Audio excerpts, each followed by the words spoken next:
Nikki from Nikki Lilly. So today I wanted to do quite a chill video. As you can see, I'm in a super oversized jumper. I've got no makeup on.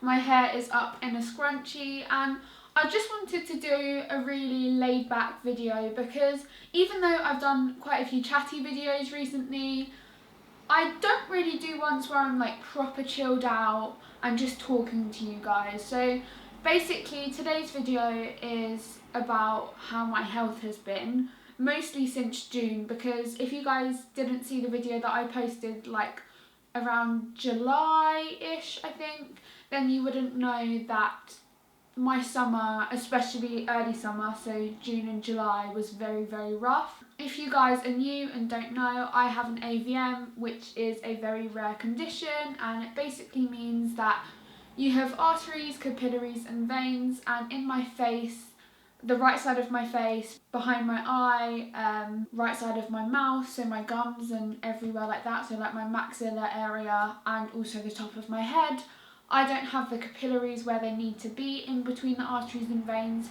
meaning that I can have very, very horrible pain in my face, my mouth, my eye, that whole area, and very bad life-threatening bleeding, meaning I can have very bad nosebleeds, which I can lose a very significant life-threatening amount of blood. And in June and July, I was having very bad bleeds, which were becoming life-threatening very quickly over a few weeks, which led me to have a really bad one where I was admitted to intensive care and was put in a sleep-induced coma for 8 days to stabilise me. And when I woke up, I had barely any strength. I couldn't even lift my head. I hadn't eaten for over 8 days because obviously I was asleep in the coma.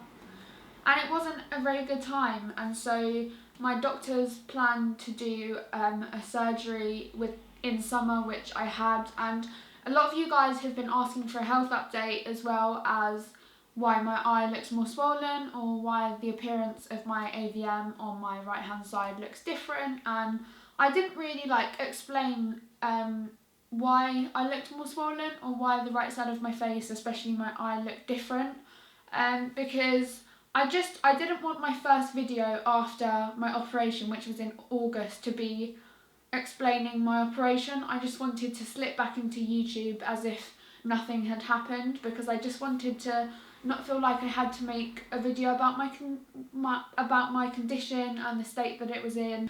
But basically, I just thought it was the right time to talk about it, long story short. So since June, July, when I was very, very not well at all, and basically the beginning of the whole year I've not been very well and just progressively have got worse, to the point of having to be in a coma.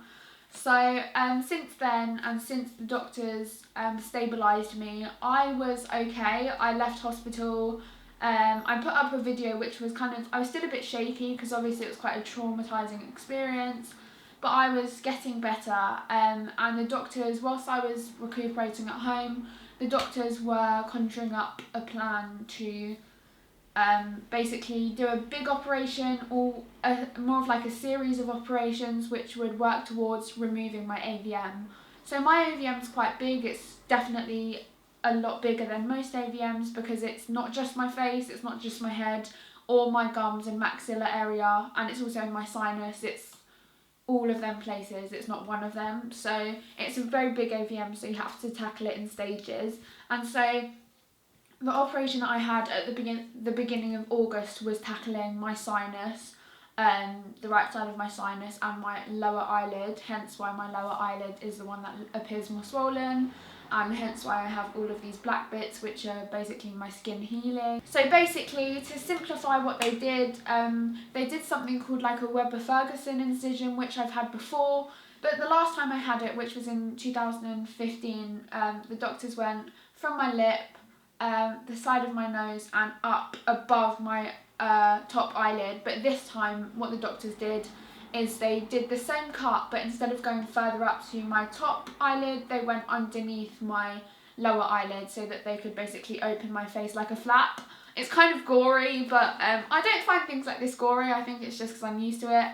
And then what they did is they tried to remove as much AVM as possible. My AVM will never be fully removed because it can't be, but hopefully with time it will be so much smaller than it is at the moment that it will basically just die out by itself instead of regrowing. Recovery has been very hard. I was in a lot of pain when I was in hospital because they had to get rid of a lot of my nerves and a lot of blood flow here in order to remove some of my AVM, and they went all the way down to the skull. So the majority of my AVM from my sinus and lower eyelid is now removed, which is great, but recovery has been hard. With that operation I got a lot of pain, but I can't actually like explain how grateful I am that I have the doctors I do, and that like my mum like got me to hospital in like June and July when she did, because I was in such a bad place, like really, really bad. Like I was homebound. My life revolved around bleeding and pain, and now I can actually go to school. I get very tired because that's just one of the things that you do get when you have an AVM and multiple other conditions, and with all the medication I'm on you do get tired and you do still get pain and you do still get nosebleeds. I'm still getting nosebleeds, but to actually feel like I have a quality of life, that is something that I could never ever have dreamed of back in June and July, when I literally, my life had no purpose and I just felt so low and isolated, and so I'm so grateful for that. And so that's what they did in this operation. And in my second, what they want to do is basically remove more AVM. Unfortunately with this one, I'm not sure how much hair they're going to have to shave off, but they're going to have to shave off some of my hair. I mean, I can just wear hairbands and things like that. There are ways to work around it, and hair grows back. And I mean, I'd rather they removed like more AVM than like they saved my hair, so it's all good. It's just obviously a bit of a bummer. So basically they'll cut my head like a hairband, like I mentioned, that kind of shape. And then they are going to open my face up again like they did the last time, and then go behind my eye, whereas this time they just did my eyelid. So they're going to go behind my eye and they're going to try and remove AVM there. So I'd say this operation's definitely more risky because it's my eye, and even though, I don't know if you guys know this, but I'm blind in my right eye. Unfortunately I lost my sight due to operations when I was younger, which is quite unfortunate, but at least I still have this one. So even though there's no sight in this eye, my eye still moves. It moves a bit slower than my left eye, but it does still move with my left eye, which I really do want to keep. Otherwise I'd have to get a prosthetic eye put in, which wouldn't be great, because it's nicer to have your eye than it is not your eye. So hopefully they can save that. But obviously that's kind of hard to do when they're removing stuff from my eye and they're going so deep. So they're going to go behind my eye, my top eyelid, and also my temples. So they're basically doing this part, and then last time they did that part. And again, my top eyelid will get swollen. The recovery time will take ages, but I just have to keep saying to myself when I feel down about having all these operations that there is a light to the end of the tunnel, and the tunnel may seem long and windy and dark at the moment and there is no glimpse of light, but considering how I was earlier in the year, I mean, I can see specks of light now, whereas before I couldn't see any light. So I'm just working towards having a better life when I'm older, and already I have a better life than I did earlier this year, which is all I could have asked for. I'll never be AVM free, and I know that, and I've come to the realisation of that, but I can live a better life. And in the future I can get plastic surgery so that my right side looks more like my left side and looks more symmetrical, and I've come to terms that I'll never look like an average person, but I mean, why blend in if you were born to stand out? And sometimes it is hard. Sometimes I have bad days where I literally just wish the world could swallow me up, and I go through such excruciating pain where it's just like I feel like I'll never get out of it, and I'll have nosebleeds that really like I fear for my life. But all in all, like, having an AVM has taught me so much, and I think it's really made me appreciate life more, and I think I've learnt so many lessons from having to deal with such hardships. And I feel like anyone that deals with hardships in very different ways, whether it's a medical condition or problems within their life, be yourself. Don't change yourself for anyone.